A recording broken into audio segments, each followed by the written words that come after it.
क्योंकि ये सरकार बहुत पुरानी सरकार है। ऐसा नहीं कि नीतीश जी पहली बार मुख्यमंत्री कोई बने हैं। तो नीतीश जी 15 साल से मुख्यमंत्री हैं और भाजपा वाले नीतीश जी के कंधे पर बंदूक रख करके लगातार चला रहे हैं, गोली चला रहे हैं भाजपा वाले बिहार के गरीबों के खिलाफ, किसानों, नौजवानों के खिलाफ।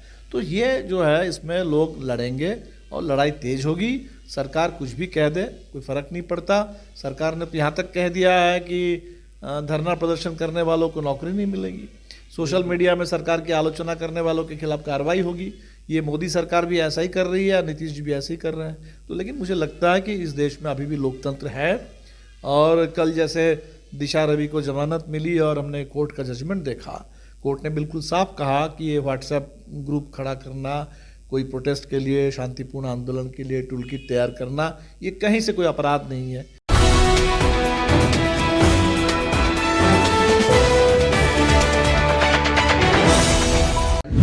नमस्कार, मैं हूं योगेश चक्रवर्ती और आप देख रहे हैं RAD न्यूज़। बिहार में इन दिनों बिहार विधानसभा का बजट सत्र चल रहा है और भाकपा माले सरकार को घेरने की कई रणनीति बनाई है। हमारे साथ भाकपा माले के महासचिव दिवांकर भट्टाचार्य जी हैं। आइए उनसे बात करते हैं। सर, ये बताइए कि जिस तरह से बिहार विधानसभा में कल मुख्यमंत्री ने कहा आपके विधायकों को कि आप गलती से जीत कर आ गए हैं, क्या कहेंगे आप इस पर?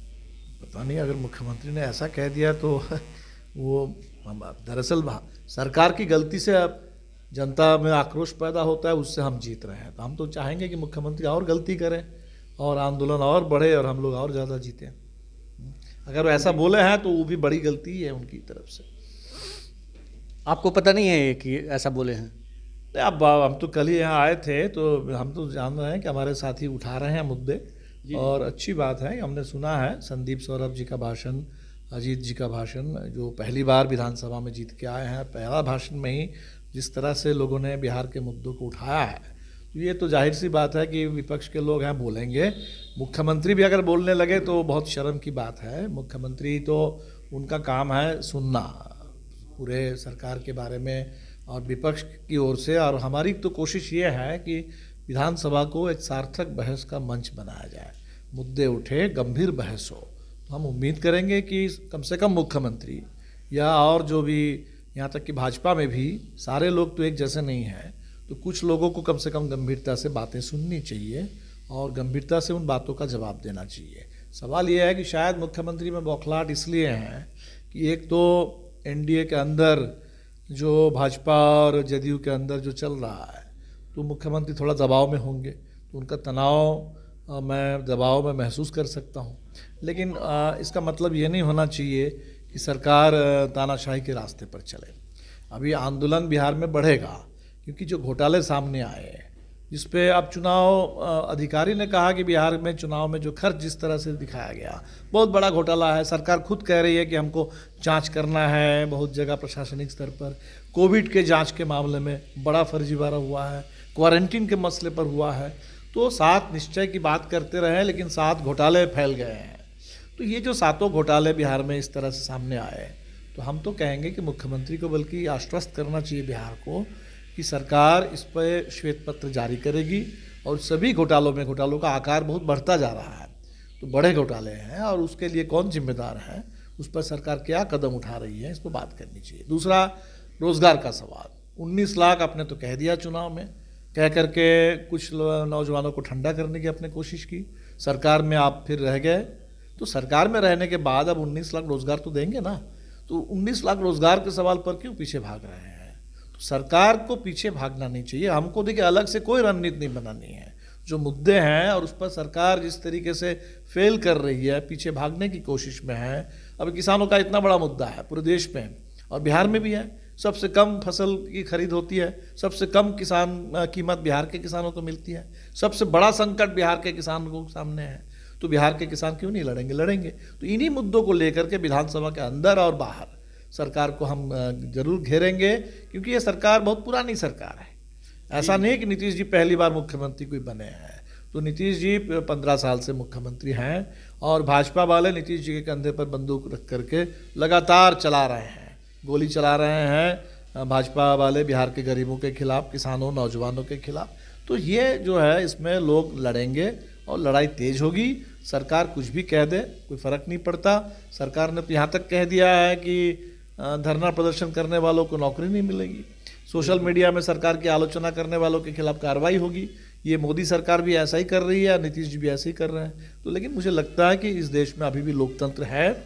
और कल जैसे दिशा रवि को जमानत मिली और हमने कोर्ट का जजमेंट देखा, कोर्ट ने बिल्कुल साफ कहा कि ये व्हाट्सएप ग्रुप खड़ा करना, कोई प्रोटेस्ट के लिए, शांतिपूर्ण आंदोलन के लिए टूल किट तैयार करना, ये कहीं से कोई अपराध नहीं है, ये कहीं से कोई राजद्रोह नहीं है। तो बिहार में भी सरकार की जो तानाशाही है वो खारिज हो जाएगी और जनता का आंदोलन आगे बढ़ेगा। हम उसी के साथ हैं। आपने कोविड में जांच की गड़बड़ी की बात की, लेकिन मुख्यमंत्री कहते हैं कि जो 0-0 की बात आ रही है वो एक प्रक्रिया के तहत था और ऐसी कोई गड़बड़ी नहीं हुई है। अरे सिर्फ बात तो 0-0 की नहीं है। 0-0 अगर उनकी प्रक्रिया है तो बड़े सरकार तो मतलब उसको साफ करें कि क्या प्रक्रिया।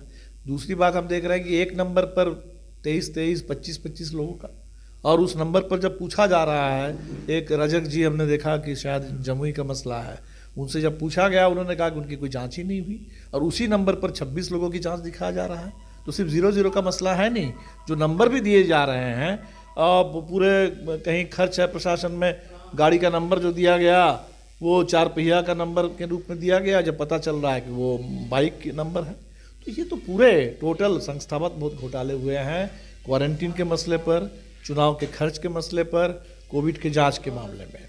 तो ये सारे घोटाले नीतीश जी को इस पर श्वेत पत्र जारी करना चाहिए और स्पष्ट करना चाहिए। बिल्कुल कहते हैं बिहार में विपक्ष मजबूत है और ये भी कहा जाता है कि बिहार में मुद्दों की कमी नहीं है, लेकिन कहीं ना कहीं विपक्ष जो है उसे पुरजोर तरीके से उठा करके सरकार को जो है सही आईना नहीं दिखा पाती है। नहीं, बिल्कुल। हमें तो लगता है कि देखिए हमारी तो कोशिश रही है, शायद इसीलिए जनता ने इस बार हमको ज़्यादा सीट दिया।